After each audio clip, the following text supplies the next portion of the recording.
multi-purpose arena, museum, primary school, secondary school, a hospital, administration block, and in the long time, a polytechnic and St. Janan Luwum University.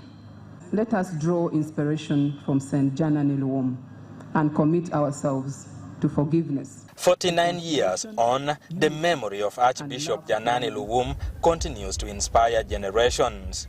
As Uganda reflects on his sacrifice, many here say his message of faith, accountability and moral courage is as relevant today as it was in 1977.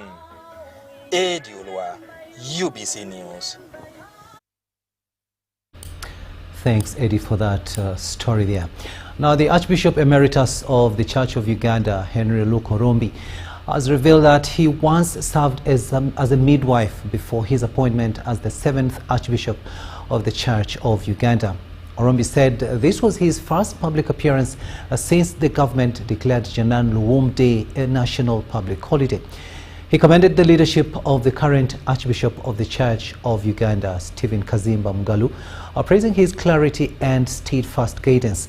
The Archbishop Emeritus also called upon the President to support the establishment of a befitting shrine in honor of Janan Luwum. He was speaking at the event to mark the 49th Janan Luwum Day in Kitgum District.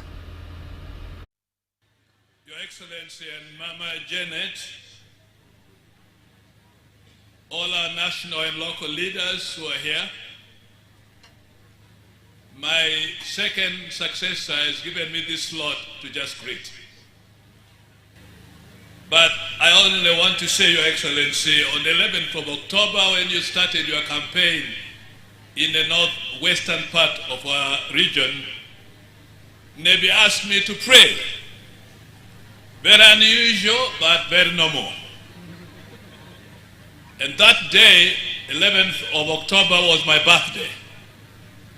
And strangely enough, NRM sang happy birthday for me. I prayed that your campaigns will be successful, and they have been successful. I thank the people of Kitgum Diocese who are hosting us today, because in 1995, when this diocese was being born, I was the midwife. I took care of the bishop-elect and his wife. I preached at his consecration. And to come back today to commemorate a man who was my mentor, from 1970 to 1974, he was my bishop, and he was the man who asked me to join the ministry when I was a free-range and an evangelist. I told him I don't make a priest because I'm a freelance evangelist. But he told me, I see a leader in you. 1975, I joined Mukono. 1978, I finished. Little did I know that the 3rd Archbishop of the Church of Uganda anointed me then with leadership so that I become the 7th Archbishop of Church of Uganda. And it is the dynamics of how God works with people that I will always remember St. Janan Luwum. I have come here for the first time since you declared this to be a public holiday, because the year 2026, when I did my addition across 22 plus 0 plus 2 plus 6 equals to 10. The 10th anniversary, or since it was declared, I came. And my second successor, Archbishop Kazimba, I want to thank you for your leadership. You have made us proud. You have brought us into the light. You have supported this church through very clear leadership of integrity, and I am so pleased with you. Your Excellency and Mama, thank you for coming again to Northern Uganda. We love your services, your leadership, your contributions, and I want to pray that you will listen to the cry of these people for a sanctuary, a shrine worthy of St. Janan Luwum. God bless your visit with us. Go back safely. Thank you very much, everybody.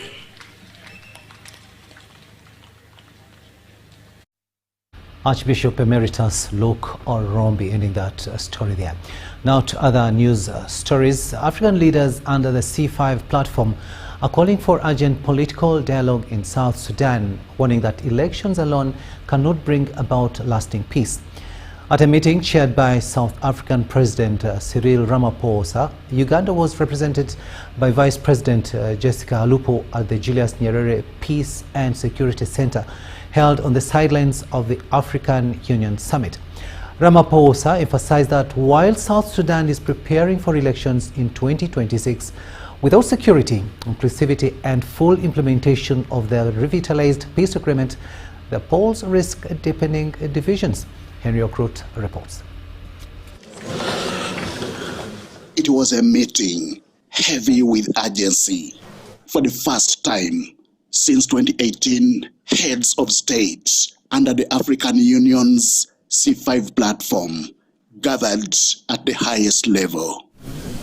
Chaired by South Africa's President Cyril Ramaphosa, it was meant to confront the fragile peace in South Sudan. We have agreed that the revitalized agreement remains the paramount legal instrument by which all parties must comply and by which progress in South Sudan will be measured. 8 years after the signing of the revitalized peace agreement in 2018, implementation remains slow. While the deal once delivered the longest ceasefire since independence, political tensions, delayed reforms, and postponed elections have eroded confidence. Ramaphosa warned that elections scheduled for December 2026 cannot succeed without security and inclusion. And there should be no more postponement, and the elections must be held on a free and fair basis, including all the people who are eligible to participate in those elections, the citizens of South Sudan. The C5 proposed appointing a former head of state as a mediator, strengthening oversight with IGAD, and ensuring inclusive dialogue. The idea is to leave no stakeholder behind, including opposition figures currently under detention. And this should also include people like the Vice President, Riek Machar, who, as we heard, is going through various processes of a legal nature. But we would like this to be given consideration to by the government of South Sudan. Also in attendance was Djibouti's president and IGAD chair, Ismail Omar Gwele, who reminded leaders that the region has invested heavily in South Sudan's stability. With renewed commitment, principled leadership, and coordinated action, we can help South Sudan remain on the path of peace and prevent a relapse into conflict. He warned that recent tensions, coupled with spillovers from the Sudan conflict, risk undoing years of fragile gains. These pressures are compounded by the humanitarian spillovers from the conflict in Sudan, which has placed additional strain on South Sudan's already limited capacities. Uganda's Vice President, Jessica Alupo, representing President Yoweri Museveni, delivered assessment of war not being the answer. War is a temporary measure that does not provide lasting solutions and unnecessarily prolongs the resolution of problems. The solution is to talk to each other and resolve any differences that the parties may have. She emphasized the urgent needs for security sector reforms, funding for electoral bodies, and credible preparations ahead of the 2026 polls.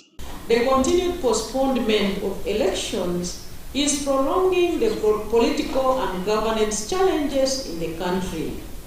We therefore call upon the revitalized transitional government of national unity to prioritize the conduct of elections and dedicate sufficient resources to the National Election Commission, National Constitutional Review Commission, and the Political Parties Council, so as to enable them undertake the necessary preparations in a timely manner. As regional leaders pledge closer monitoring and coordinated mediation, the real test now lies in Juba, where commitment must translate into action. Henry Okrut, UBC. A high-level United Kingdom, United Arab Emirates and India tripartite trade, investment and tourism delegation has started arriving in Uganda at the invitation of the Prime Minister of Uganda, Robert Nabanja. The visitors will also explore business collaboration between their countries and Uganda.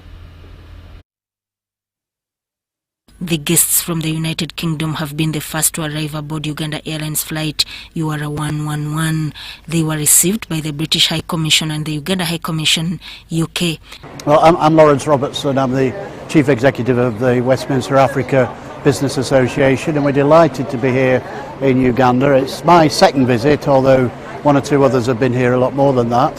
Had a very agreeable flight with Uganda Airlines. Very nice to get the direct routes from London to Entebbe, and we're looking forward to this week's programme, a very busy programme. We are going to meet very senior ministers, we're going to have business-to-business meetings, and hopefully enjoy the lovely Ugandan weather. We've come from a very rainy England, although it's disappointing that we're greeted by rain as soon as we get to Kampala, but never mind, I'm told it's going to brighten up, so a very exciting week coming up, and we hope to further the ambitions of the British businesses and also help people in Uganda in terms of trade, in terms of relationships, in terms of friendship. So yeah, looking forward to it. Day one of their visit that ends on the 23rd February embarked on a tour of East Uganda places, notably Kakila Sugar Works, whose tour lasted close to 3 hours, Ginger Sailing Club and the Source of the Nile. But what a visit we've just had to not only a company that's successful, but one that looks after the community, one that looks after its employees. And the story we've just seen is an absolutely remarkable one, absolutely fantastic. So congratulations to you and your family and everybody who works here, and best of luck with your expansion plans. But this is just the first visit we've made during this, well, it's going to be a very busy week, and if the rest of the week goes like this, it'll be absolutely fantastic, but we look forward to it. Thank you for having us, and thank you for to bring your $1 billion everything. Here, okay? Well, everybody here has heard that, so you know, thank you very much, Namisha. The visitors that are from various professions are here at the invitation of the Prime Minister Robert Nabanja on behalf of the President, and will explore trade and business opportunities amidst tourism that will earn the nation instant money. Come and have our tourism, see our ancestors, the gorillas. You can see our industries. We have a lot of industries like this in Uganda and growing. We've had a bad history, so our country is growing. It's just been in 35 years that we're growing. We have excellent leadership. President Museveni really sets the bar, and we follow that, and it makes it much easier because you know that you're going to bring everybody to the country. And so in Uganda, High Commission London, the discussions will focus on agriculture, tourism, trade, health, education, energy, especially oil and gas, science, technology and innovation, and information communication technology. Other meetings will be with the British High Commission, Uganda Investment Authority, State House Investors Protection Unit, the Chambers of Commerce for Uganda, Britain, and Absa Bank to align on trade finance, cross-border payments, and banking solutions. They will also visit Kapeka Industrial Park and the tourist sites at Windy, Impenetrable, and Makshon Falls National Park, and will also go gorilla trekking. The South Asia delegates are planned to meet the first Deputy Prime Minister Alitwala Kadaga, while the entire group is scheduled to meet President Yoweri Museveni to discuss matters pertinent to Uganda's development. Sugarcane with that story there. Now, some rather unfortunate news, and a fire earlier on today broke out at Makerere Kavule near the National Unity Platform NUP offices, destroying property worth millions of shillings at the Ghetto Youth Furniture. Now, the fire outbreak has left several residents and business owners counting losses as police fire brigade allegedly delayed to respond. Take a watch. Traffic flow along Karere Road was temporarily disrupted as crowds gathered to watch the inferno. Traffic police intervened to ease congestion and restore normal traffic flow. The blaze is reported to have started at the workshop identified as Ghetto Youth Furniture, although the exact cause of the fire had not yet been established. Property destroyed in the inferno included mattress, furniture, and several motorcycles that were parked in the nearby garage adjacent to the workshop. Bystanders at the scene of the incident say police fire brigade delayed to respond, which they claim allowed the fire to spread further.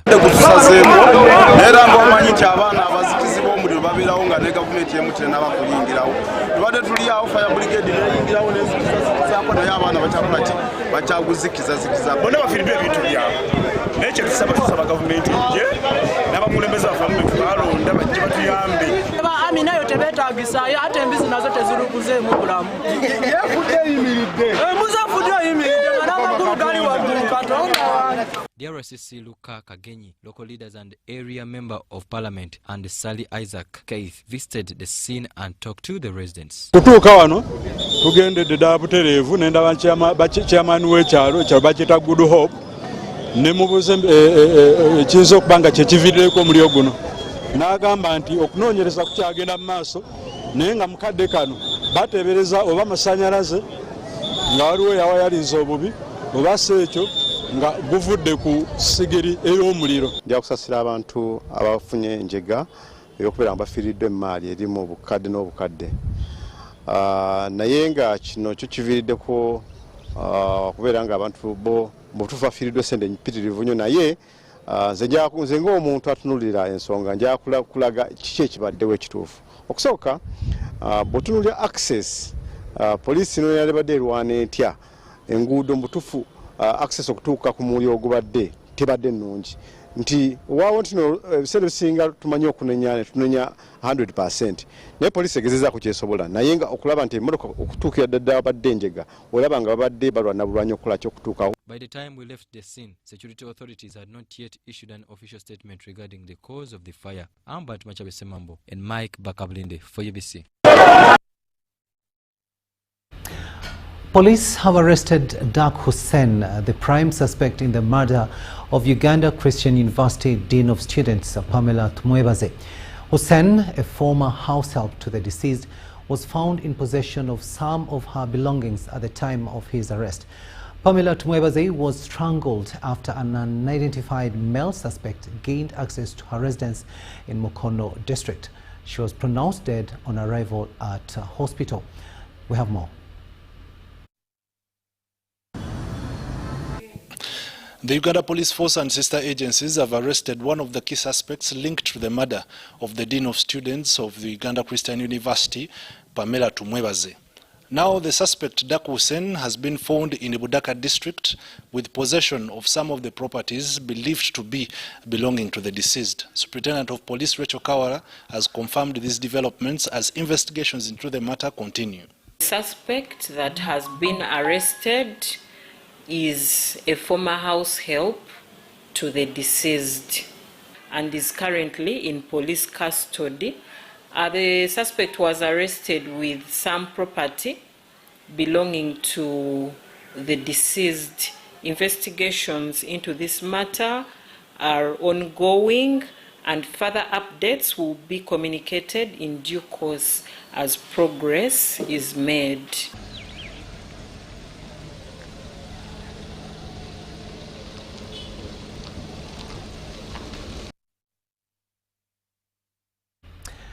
Very good that the prime suspect in the murder of that lady has been got.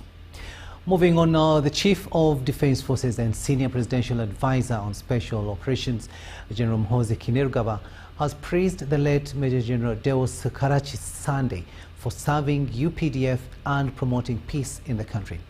Major General Deus Karachi Sande was former commander of the Armored Division. He died on the 10th of February 2026.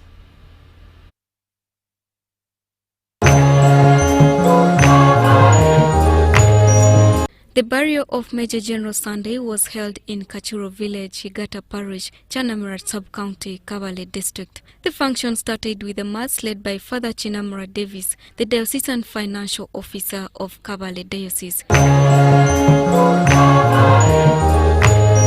Father Davis appreciated Major General Deus Sande for loving God and supporting church projects. Has been renovating the primary school where he started from.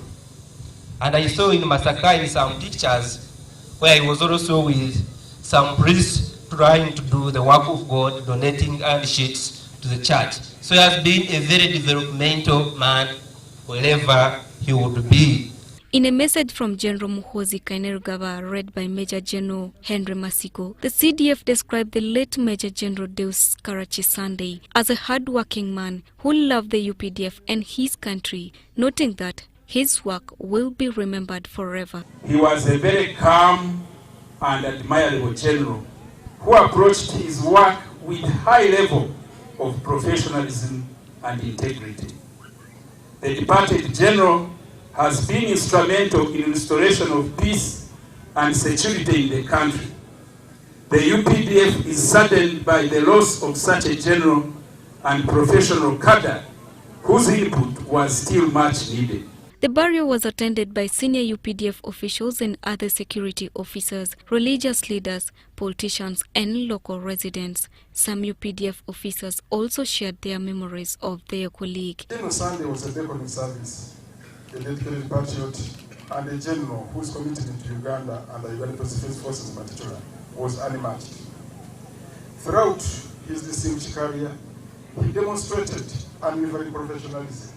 The Chief Mourner General Wilson Mbadi, who is also the State Minister for Trade, said the government has lost a calm and patriotic soldier whose absence will be greatly felt. UPDF because of this decent send-off that you've given to our comrade.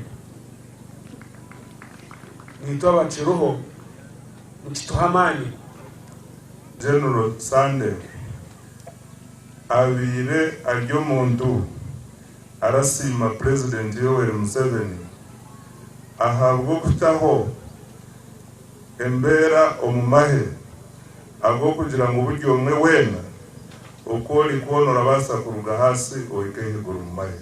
Jacqueline Chat-Haire, the interim Deputy National Treasurer, thanked Major General Deus Karachi Sande for being exemplary to other UPDF soldiers and Ugandans at large. His life touched many lives and his memory will continue to shine.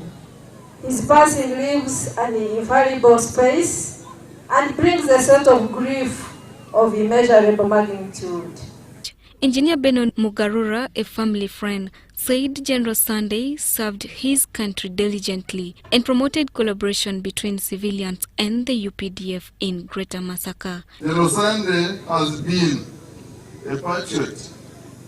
He loved his country so much. He loved his God. He loved and cared for his family.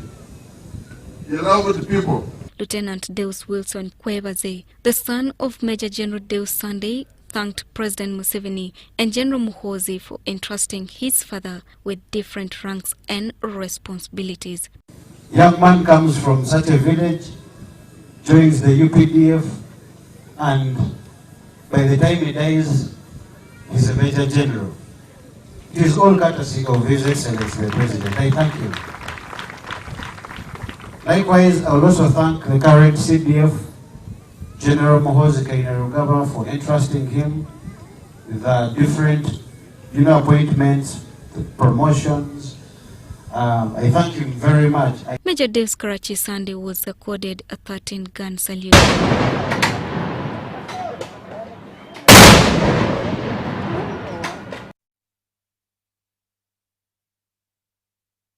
And may the soul of General Sande rest in eternal bliss. We'll now take a short break, but we'll be returning with much more. Do stay with us.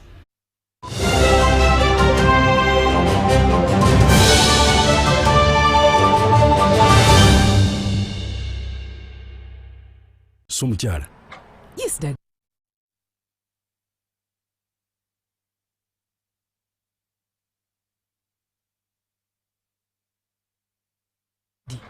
You know the children are going back to school and things are a bit tight. Huh? For now, why don't you take half of the fees to junior school, and for the school van contribution, we shall pay later. Huh? Daddy, why don't we pay using MTN Momo, where we stand a chance of winning school fees for a whole year and more? By the way, you can also apply for a school fees loan, and also participating schools can win a school van. That's right! Win school fees for a whole year and more. Get Momo goodies and a school van for participating schools. You can also apply for a school fees loan. Simply dial *165 *80# or use the Momo app.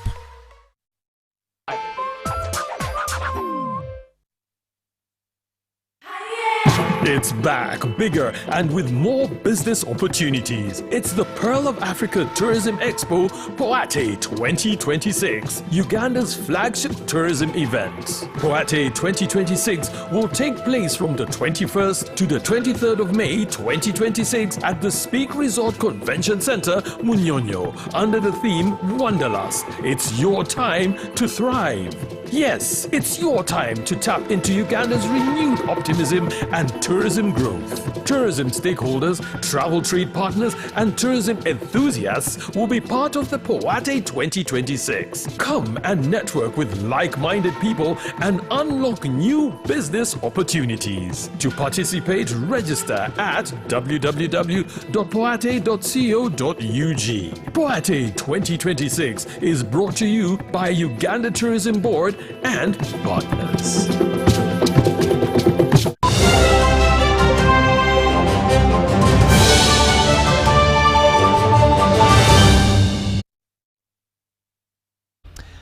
Welcome back from that break, and this is News Tonight here on UBC TV.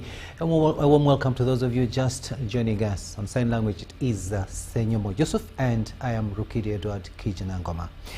Moving on now, the Gender Technical Advisor in the Ministry of Education and Sports, Rosette Nanyanzi, had said the Life Skills Education Toolkit developed in 2020 supports the rollout of the new competency-based curriculum. She was speaking at a Life Skills Convention where the ministry, together with Enabel and the Private Education Development Network, were assessing progress of the program in Kampala.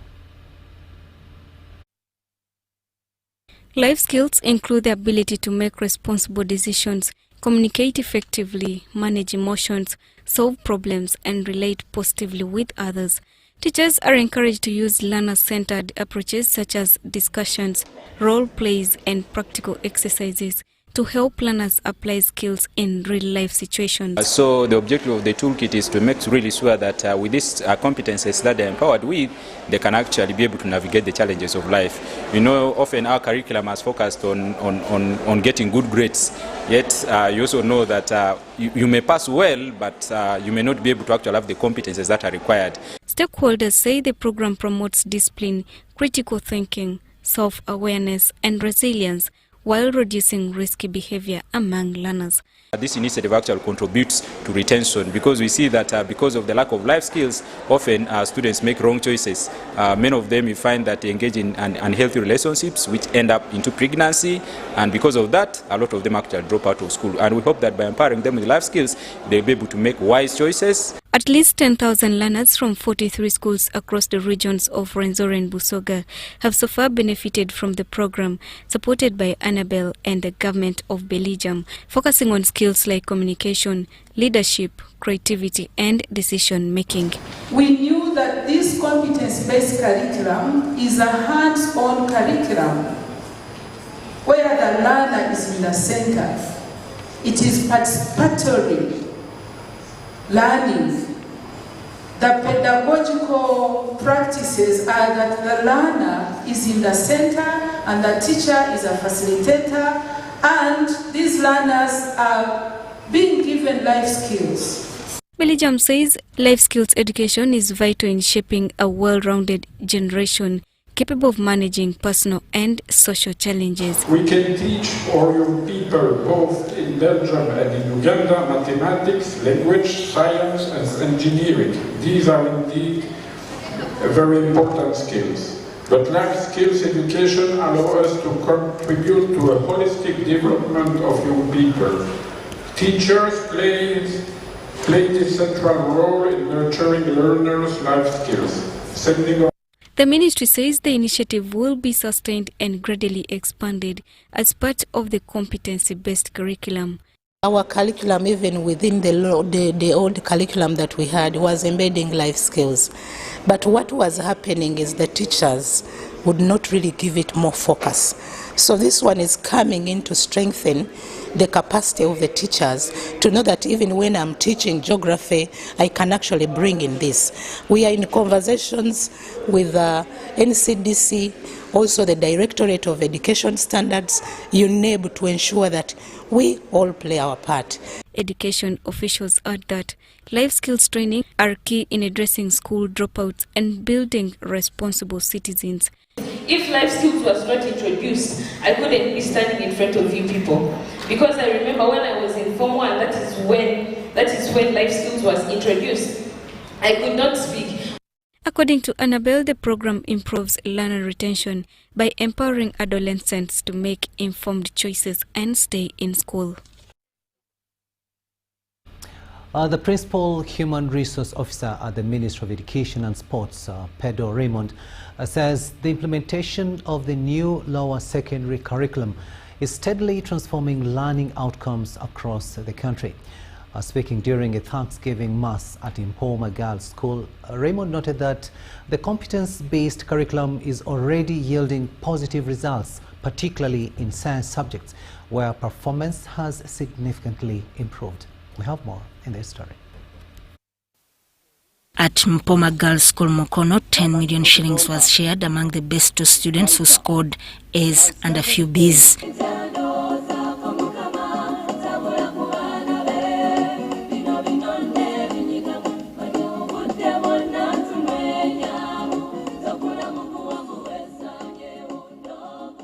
The Principal Human Resource Officer at the Ministry of Education and Sports, Pedro Raymond, revealed that the ministry is training and sensitizing teachers to ensure effective delivery of the new approach to learning.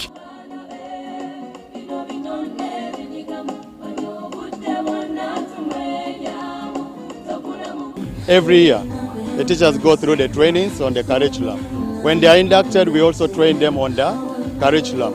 On the performance, I see the performance has improved compared to last year. Last year, the way it was assessed and the way they also set the exams, and being the pioneer class, we couldn't really realize any good performance there. But on analysis of all the results this academic year, the ones of 2025, we have seen and realized good performance from all the students, where we have realized a lot of A's and a lot of B's. He urged candidates who completed their examinations to seek professional guidance when selecting subject combinations.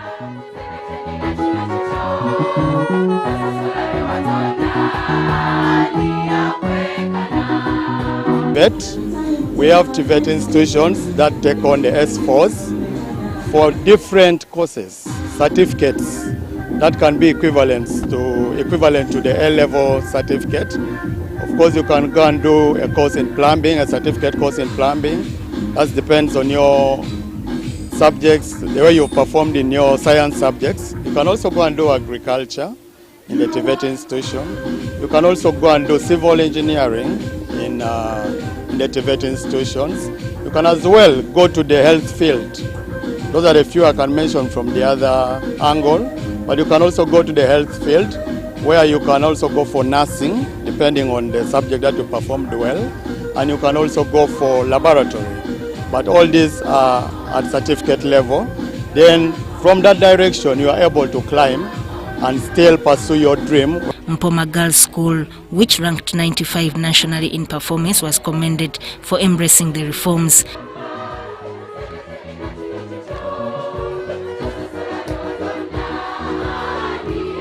The new curriculum has so many benefits. In fact, I am disappointed that government brought it so late.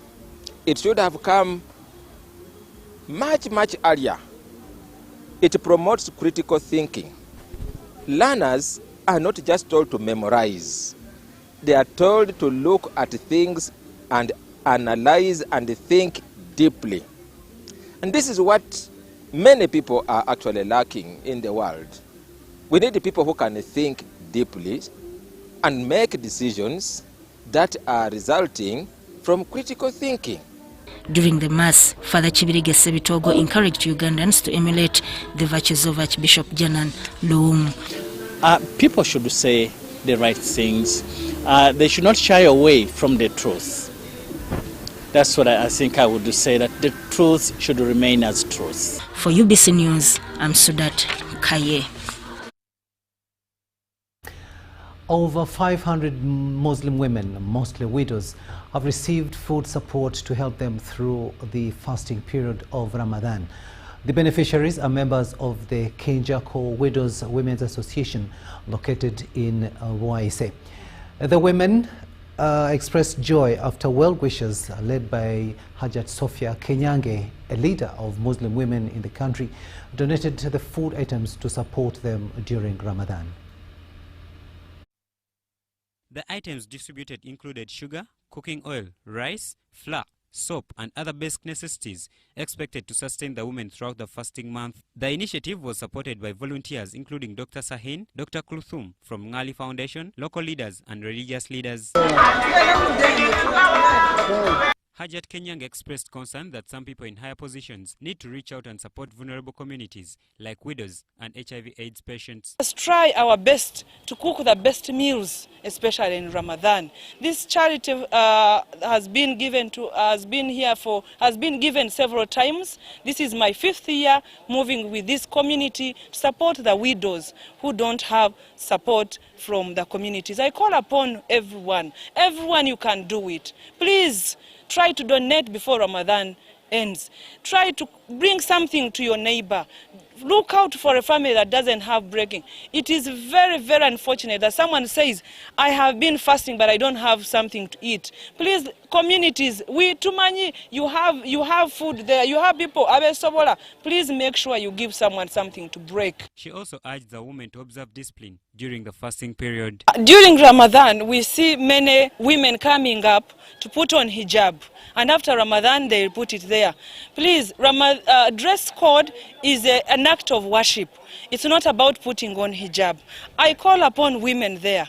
Please let us dress decently, with modesty. On behalf of the beneficiaries, women leaders appreciated the gesture, emphasizing that widows are often forgotten. They thanked Hajat Kenyange for her support. President Museveni chakorera abakyala nitwebaza Kenyange aja tuwafa omulungi bane Kenyange wabale kusakira wa president era twagala president oyo mukyala Kenyange mutongerereyo waggulu kuba amanyi kusakira abakyala bonna yanze ekibiina kyaffe temujjangu okwo ajati waffe tusiima nnyo tusiimira ddala tweyanza nnyo tweyanzeege bannange tubasanyufu nnyo abafunye bino ebintu olango ofunye bingi nawe dabireko banno. Mike Bakabulindi compiled the story. Take yet another short break and return with the latest in business.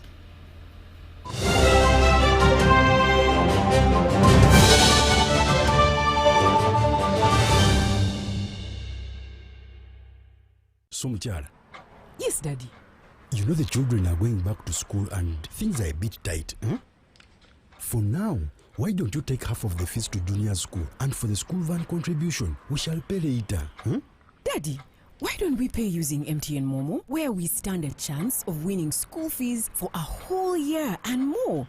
By the way, you can also apply for a school fees loan, and also participating schools can win a school van. That's right! Win school fees for a whole year and more. Get Momo goodies and a school van for participating schools. You can also apply for a school fees loan. Simply dial *165*80# or use the Momo app.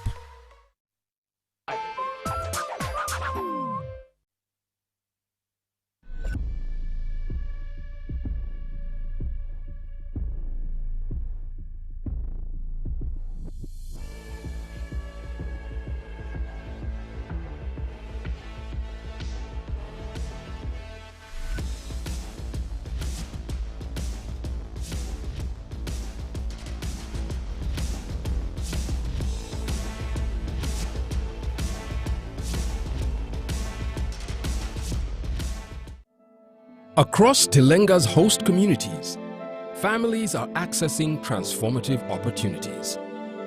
Youth are gaining practical skills that lead to employment. Farmers are getting improved yields and stepping into profitable value chains. Local businesses are joining supply networks once considered beyond reach. Women are accessing programs that open new opportunities and strengthen their voices and well-being. Families are benefiting from improved infrastructure that makes access to essential services easier, faster, and more affordable. Communities are shaping decisions, ensuring development reflects their needs. This is progress you can see, feel, and live every day. It is real shared value, where communities do not simply live near development, but experience it in their lives. And it's about growing together and building a future rooted in sustainable development.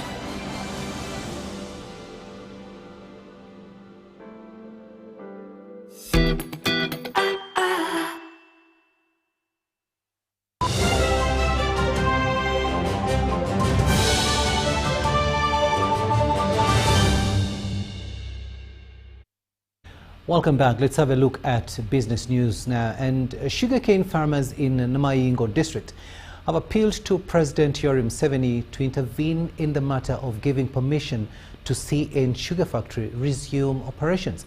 The chairperson of sugarcane farmers in Namayingo, Twaliki Sabiri, says the delay to grant the company a license to start sugar production has caused many farmers to be stranded with sugarcane on their farms. Sugarcane farmers in Namayingo district are stranded with tons of mature cane in their fields following delays by government authorities to grant CN Sugar Factory an operational license. The cane has now overmatured and begun drying in the gardens, leaving farmers unable to sell it elsewhere. As a result, many are counting heavy losses and say they have run out of options. Farmers are making losses. We have nowhere to sell sugarcane, more especially the farmers who got aid from the factory.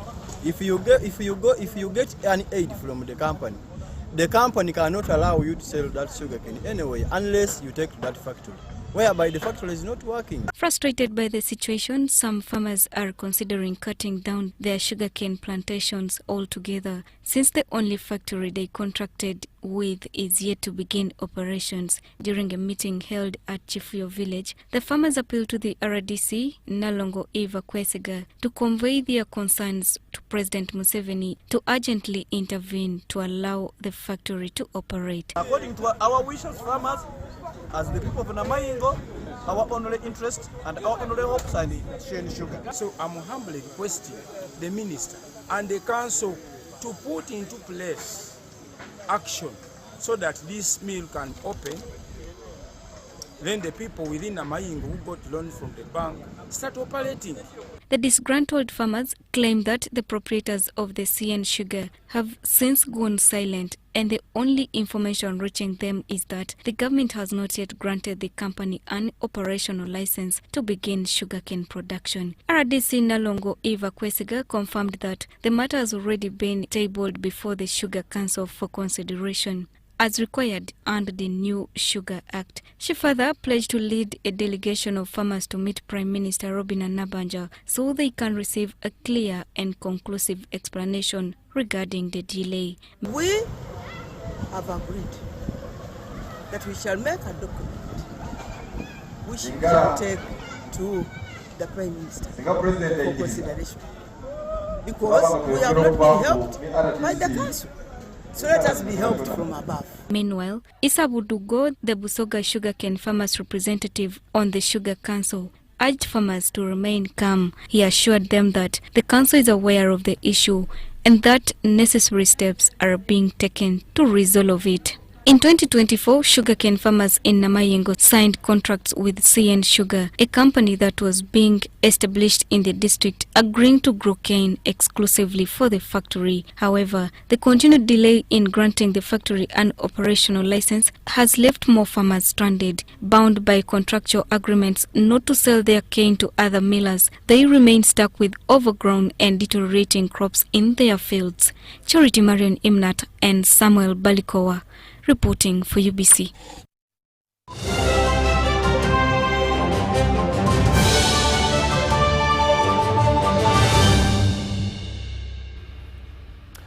Sports news now, and the Astra Corporate Sports Network 2026 season has been launched and is set to kick off on Sunday the 22nd at Legends Rugby Club grounds.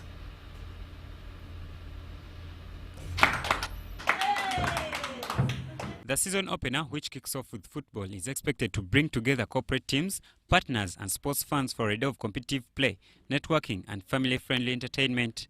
Like I said, our first outing will basically be football, as we also continue to maintain other disciplines going forward.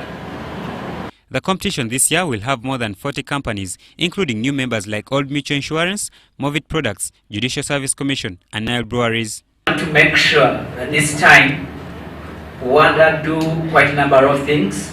To mention, we want to take an HIV test every other outing for the companies that will pass by. We want to do random tests like hepatitis B, hepatitis C. Throughout the season, there will be competition in football, woodball, netball, basketball, athletics, tug of war, fun games, swimming, pool, darts and volleyball, among others. At one of our core values, like bringing together the corporate companies, one in terms of visibility and a little bit of engaging. So you realize that we have over 40 companies, and they do not come as companies, but they will come as individuals, families, different representatives. You realize that a company has over 40 participants. Organizers have promised diligence to eliminate mercenaries in this season's competition, in which Hotel Africana enters as the reigning overall champions. Apart from the sports outings, Corporate Sports Network will in August also engage in a corporate social responsibility initiative campaign geared towards health, water and sanitation in Kalaji, Mukono district. So we are going to give back to the community. I already identified the hosts, which home will be in Kalaji, Mukono, and we are set, very set with a date, that is 15th of August this very year. And we shall be moving as a corporate sports network together with the companies that will be already registered and join the fraternity, to make sure that we give back to these children, we give back to this community, and we also engage further the community.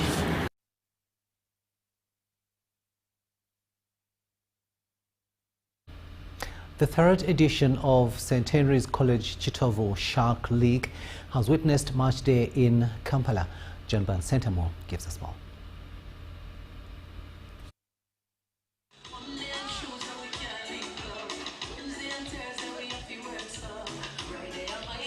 A few schools in Uganda pride in the heritage of provision of holistic education, like Masaka-based St. Henry's College Chitovu.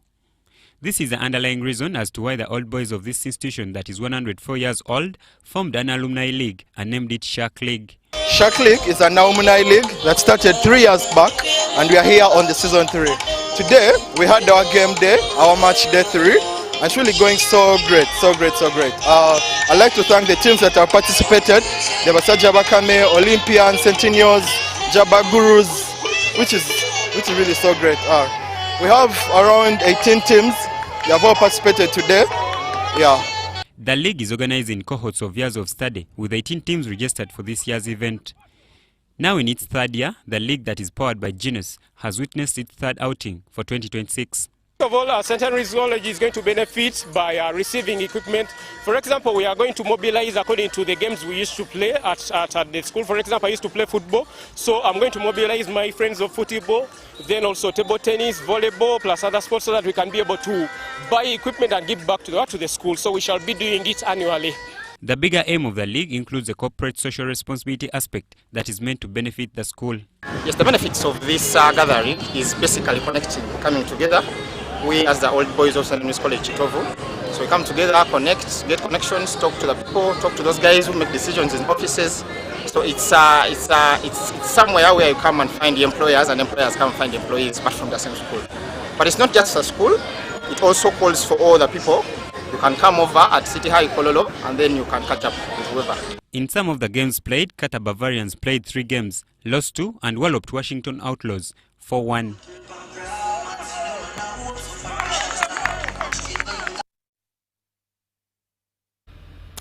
At exactly 9 p.m. in the studios of UBC TV, we finally come to the end of this first edition of News Tonight.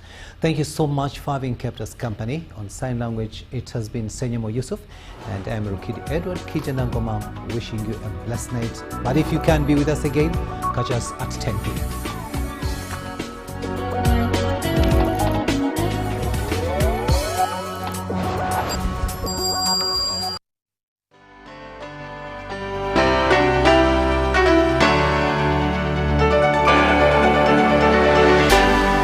UBC, inspiring Uganda.